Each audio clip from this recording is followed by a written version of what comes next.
Hi everyone, this is Miss Rachel with another First Chapter Friday. Today we are going to be looking at Miss Bixby's Last Day, read with permission from Harper Collins. This story is about three boys who are in middle school and they have a really great teacher that they love named Miss Bixby.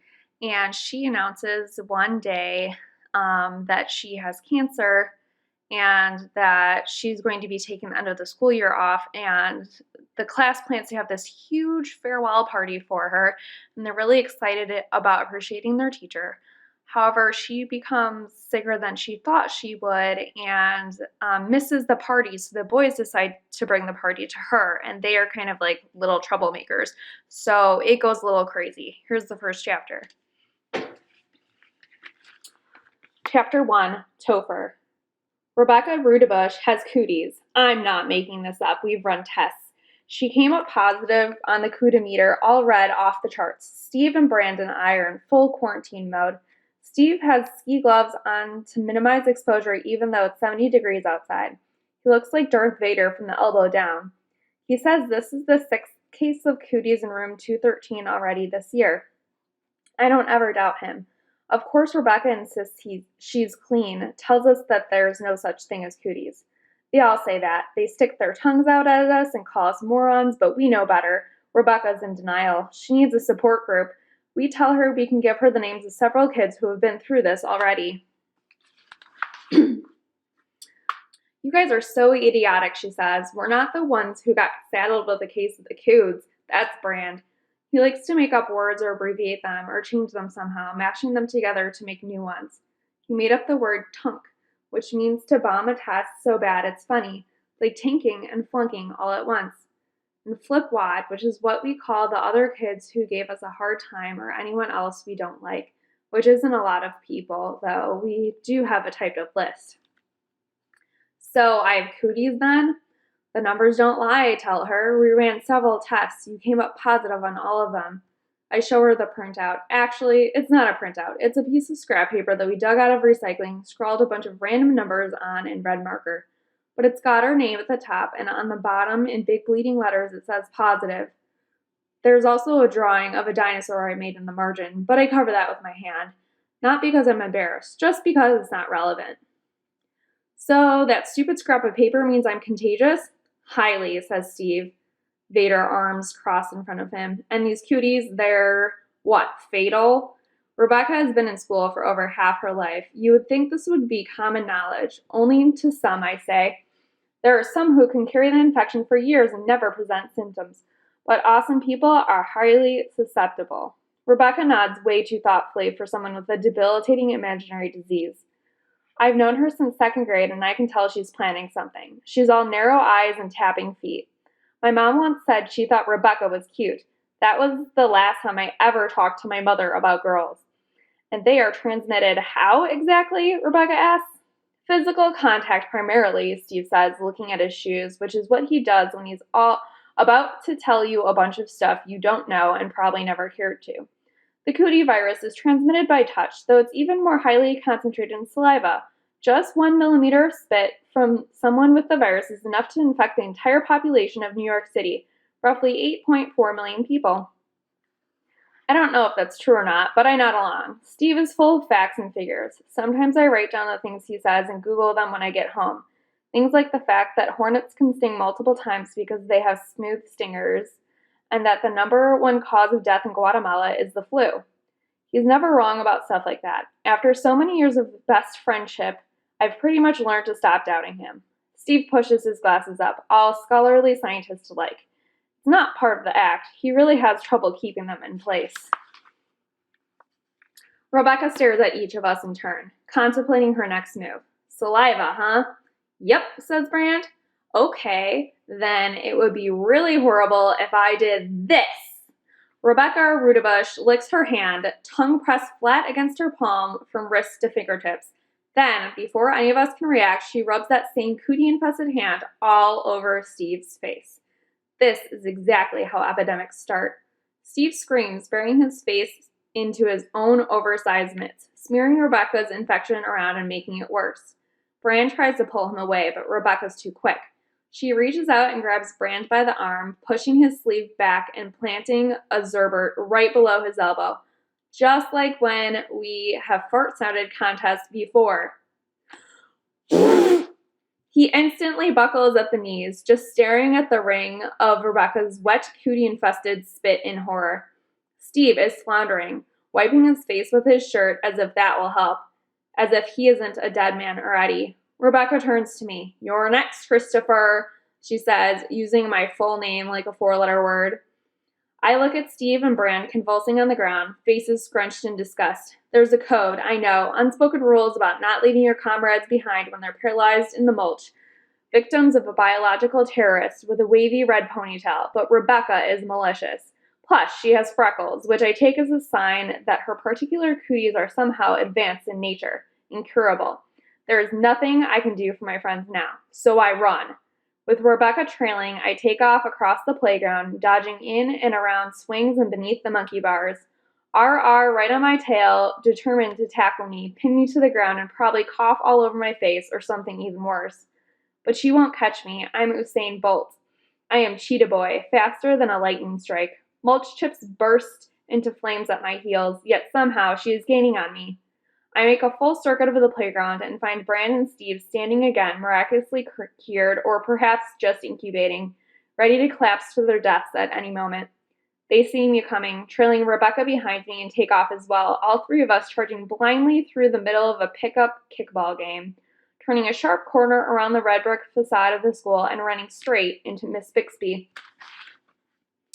We topple into Miss Bixby like dominoes, the three of us. We obviously startle her. She takes a step back, a hand over her heart like she's ready for the pledge, and fixes us with a look that is disapproving, but not out-and-out angry, as if she isn't sure whether to lecture us or laugh at us.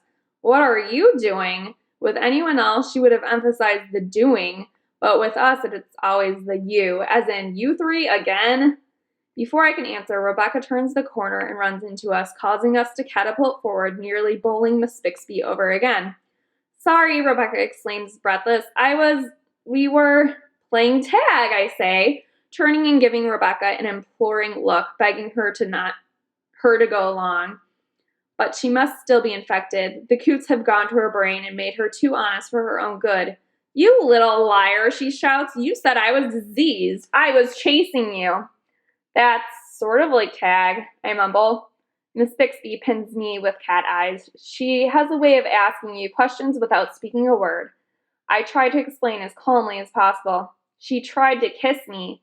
"I absolutely did not," Rebecca shouts. "You sucked on my arm," Brand seconds. "I gave you a Zerbert." "And licked my face," Steve adds.